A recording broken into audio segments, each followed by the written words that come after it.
Bon début de semaine à toutes et à tous, mesdames et messieurs. Merci de faire confiance au journal de la ville et toutes les sommaires.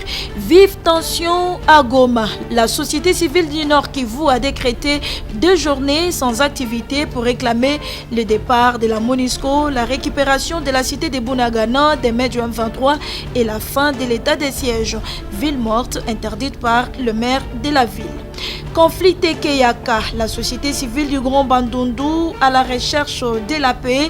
Elle exige le dialogue de paix entre les deux peuples Teke et Yaka. Et là pour se faire rencontrer le roi Mini-Congo, roi de Basuku et interface du Grand Bandundu qui a reçu la mission de réconcilier les deux peuples en conflit Teke et Yaka, mission lui confiée par le président de la République. C'est tout pour les sommaires, mesdames et messieurs. Encore une fois, bienvenue dans ce journal.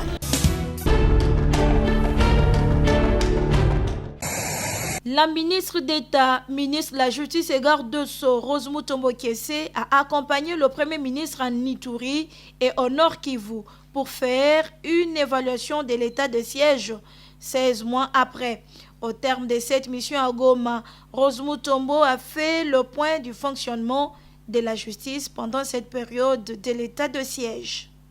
D'une manière générale, la justice a mieux fonctionné, surtout qu'on a eu le temps de prendre certaines circulaires qui ont permis à ce que les choses puissent changer au niveau des juridictions militaires et civiles. Toutefois, cette warrior du gouvernement Samalou Konde a reconnu qu'il y a un problème sérieux dans son secteur. Mais il y a un problème sérieux dans mon secteur, c'est le problème du manque de magistrats qui persiste encore, le problème de surpopulation dans le milieu carcéral. Il faut qu'on y travaille vraiment sérieusement et surtout aussi le problème d'approvisionnement des prisons qui commence parfois en retard et que nous allons y veiller pour qu'on puisse trouver des réponses à tous ces défis-là. Réagissant à la question sur le concours des magistrats, la patronne de la justice nationale a affirmé que le concours des magistrats aura bel et bien lieu le dimanche 9 octobre 2022 sur toute l'étendue du territoire national. Tout à fait. En tout cas, le Conseil supérieur a eu à publier les différentes dates. Moi-même, je serai aussi au lancement le jour de l'organisation de ces tests dans une des provinces.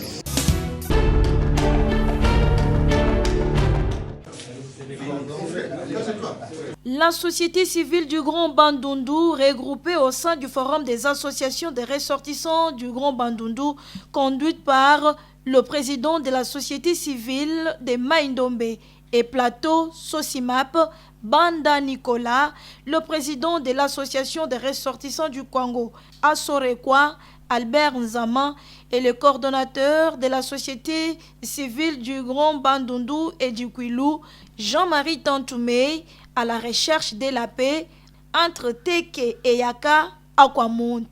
Voilà ce qui justifie sa rencontre ce samedi 24 septembre 2022 avec le roi Mini-Congo Kavabioko Zombi qui a reçu mission de la part du chef de l'État Félix Antoine Tshisekedi Tshilombo pour réconcilier les deux peuples Teke et Yaka habitués à vivre ensemble dans la paix mais qui s'entretuent à cause de la redevance coutumière.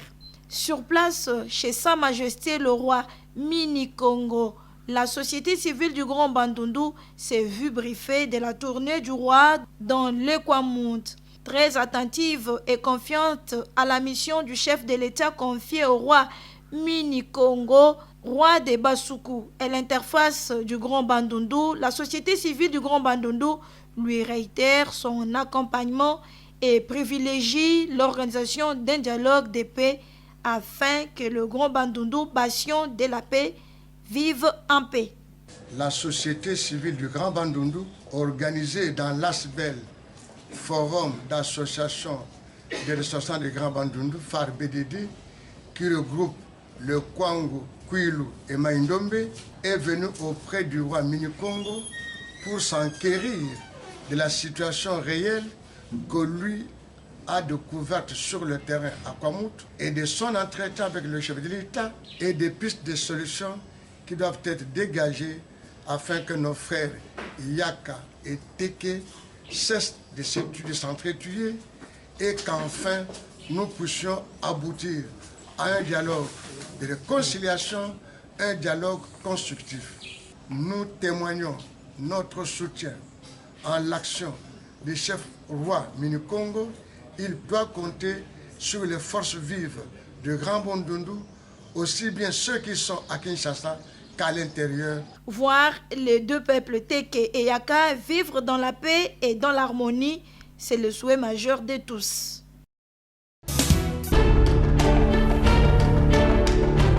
L'unité nationale. Ils ont répondu massivement au rassemblement des jeunes pour l'unité nationale et la paix organisé par le Conseil national de la jeunesse. Les jeunes réunis au sein des Young Global Leader Network de la République démocratique du Congo, dirigé par Jean-Pierre Nzajimvelele, qui condamne avec la dernière énergie l'insécurité dans l'est du pays et les conflits entre Teke et Yaka à Kwamouth. Il y a quelque chose qui ne va pas dans notre pays. Et nous, la jeunesse de la République démocratique du Congo, nous sommes debout, ensemble avec le Conseil national de la jeunesse et le Young Global Leader Network ainsi que la CDI pour essayer un peu de nous mettre ensemble et revendiquer à ce qu'il y ait la paix dans notre pays. Parce que beaucoup de nos compatriotes meurent à l'est du pays et récemment il y a maintenant des morts au niveau de Kwamouth ici. Ces systèmes-là ne nous mettent pas vraiment à l'aise. Nous souhaitons à ce que cela puisse cesser. Young Global Leader Network fustige le propos du secrétaire général des Nations Unies, Antonio Guterres, sur l'incompétence de la MONUSCO à stabiliser la paix dans l'est de la RDC. Le secrétaire général des Nations Unies s'est déclaré incompétent, que son organisation qui est les Nations Unies ne sera pas en mesure d'assurer la paix en République démocratique du Congo à travers la MONUSCO. Le secrétaire a été clair. Voilà pourquoi nous nous sommes dit, comme les Nations Unies ne sont pas en mesure de nous donner la paix, puisque nous les avons sollicités, alors il est temps que les jeunes Congolais et les autorités congolaises prennent un peu conscience de cette situation. Parce que si nous, même Congolais, nous ne faisons rien, cela veut dire qu'il n'y aura rien qui sera fait. Le président des Young Global Leader Network appelle la jeunesse congolaise à la prise de conscience car l'air n'est pas la distraction. Si nous ne faisons rien, ce sont nos ennemis qui vont nous anéantir et à ce moment-là, la nation congolaise n'existerait plus et sa jeunesse n'aura plus un avenir irradié. Que la paix règne en République démocratique du Congo.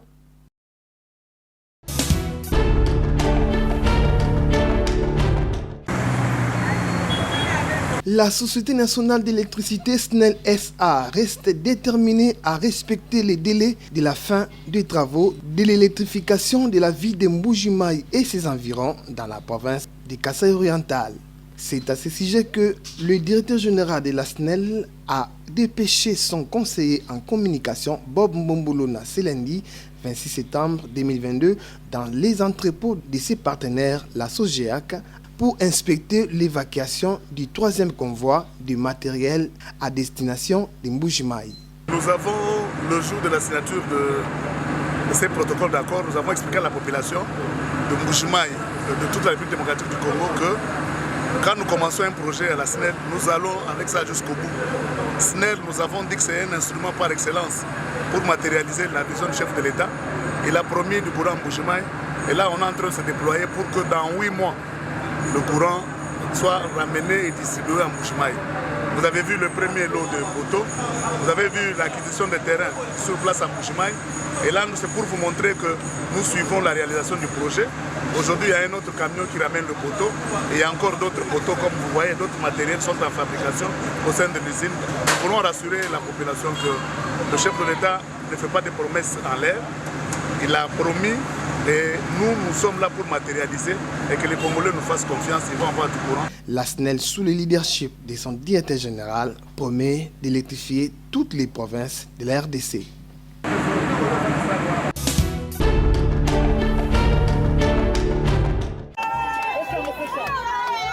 Déterminé à donner des infrastructures adéquates pour l'éducation des élèves, le premier vice-président de l'Assemblée provinciale de Kinshasa, l'honorable Francis Tibalabala, a coupé le ruban symbolique ce lundi 26 septembre suite à la cérémonie de l'inauguration des écoles réhabilitées. Il s'agit du complexe scolaire EP3 Bambou et Institut Fumumvuti dans la commune de Massina. La cérémonie s'est déroulée en présence du bourgmestre de cette commune, du pasteur communal et sectionnaire, du représentant du collège ainsi que les membres de la province éducationnelle de Massina. La réhabilitation a consisté à repeindre les murs, renouveler les toitures de toutes les classes et bureaux et enfin installer de nouveaux bancs dans les salles de classe.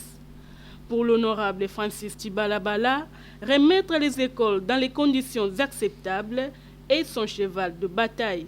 Et moi personnellement, en tant que leader de Massina, en tant que député, j'ai toujours fait mon travail excellemment. Donc j'avais plaidé pour la réhabilitation des écoles dans la commune de Massina.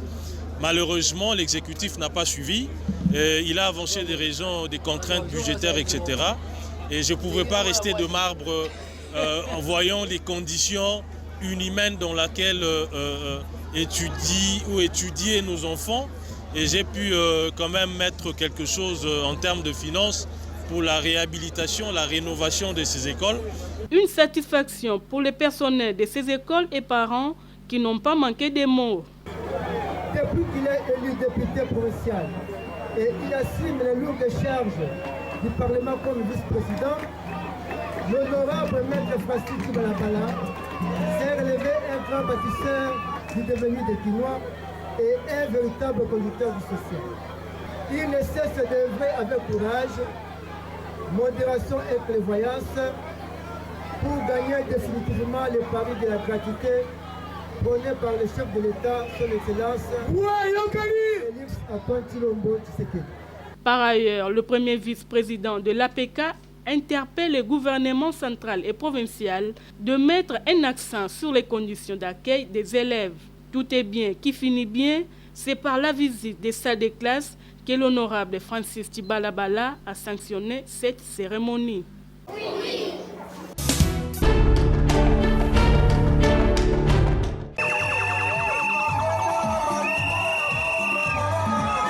Chant et danse, c'est au rythme folklorique que Davin et Balavo, chef coutumier du village Lemba Imbu, a fait son entrée triomphante dans une grande fête organisée le samedi 24 septembre dans son village, dans la commune de Mongafula.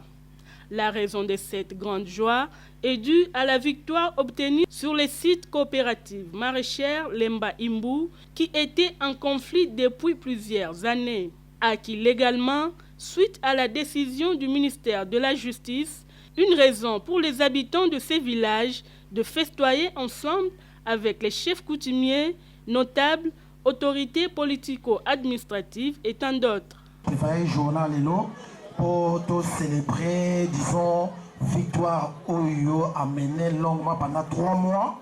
Nabato batantaki ko déstabiliser le pouvoir et puis ko botola disons patrimoine na biso Oyo ils avaient accaparé pendant 50 ans, 51 ans.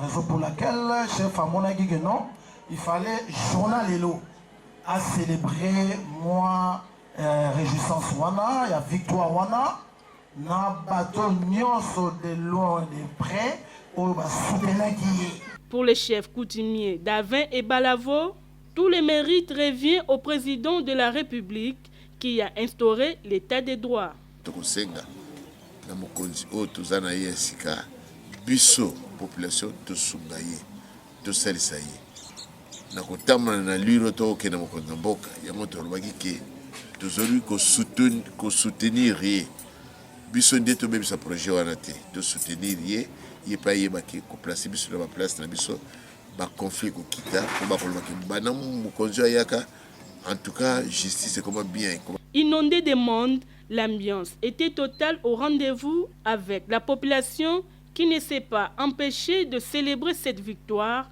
avec des chants et danses.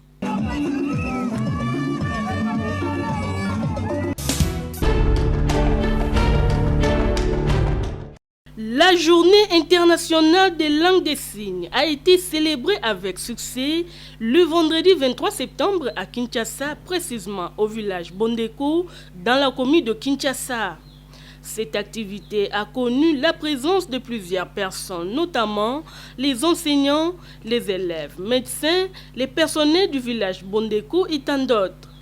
Une occasion pour les coordonnateurs Abbé Zéphirin Simba de lancer un message fort à l'intention de la population congolaise d'éviter les bruits sonores excessifs écoutés dans les différents endroits de Kinshasa, car cela affecte l'audition. Par rapport à la surdité comme pathologie, nous devons sensibiliser les populations à une protection aussi contre la surdité. Parce que la musique que nous jouons avec un volume à outrance. Vous passez, il y a des nganda, des kalala, c'est comme si, je ne sais pas, il y avait un concert sur place, des sons de lourde intensité qui diminuent déjà la capacité d'audition petit à petit. Et un jour, vous allez constater que vous n'entendez plus bien. Cette journée coïncide avec la Semaine mondiale de la surdité qui, en tant qu'handicap, peut être prise en charge en donnant les opportunités à cette catégorie de personnes dans le but de promouvoir l'égalité de chance. La surdité comme handicap n'est pas un frein à l'évolution dans la vie. La surdité n'est pas un frein à la participation active dans la vie. Pour les personnes sourdes, ils peuvent vaincre leur surdité en tant que handicap en apprenant la langue des signes, en allant à l'école. Voilà pourquoi les parents, les sourds, doivent envoyer leurs enfants à l'école pour étudier comme tous les enfants. Ils ont droit à l'éducation. Afin de bannir la discrimination contre les sourds, un film de 17 minutes réalisé par Abbé Zéphirin Simba et tourné par des sourds avec comme titre Jésus, Marie, Joseph a été projeté dans la salle.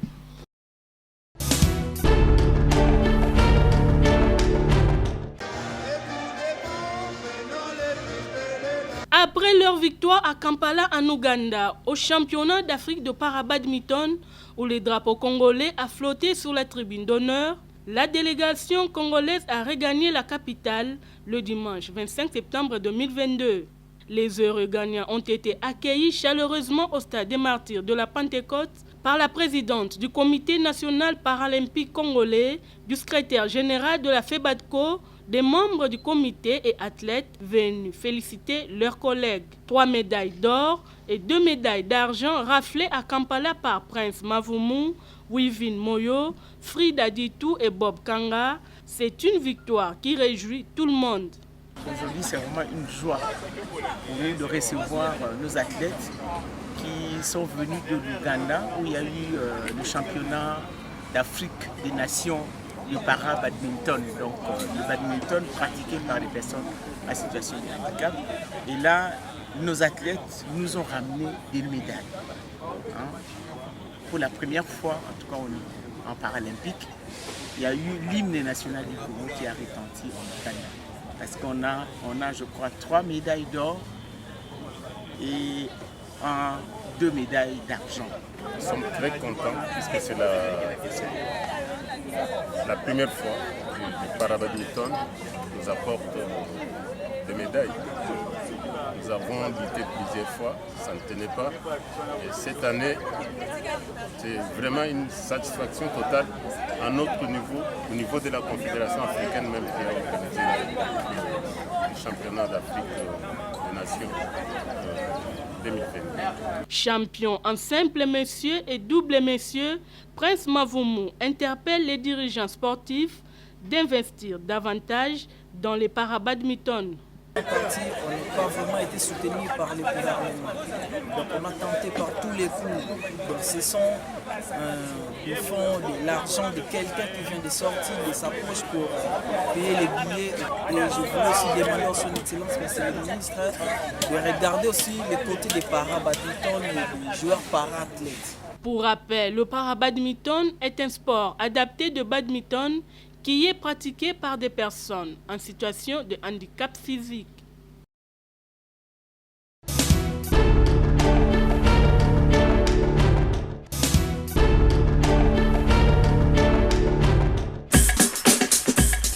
Nous sommes arrivés à la fin de ce journal de la ville, mesdames et messieurs.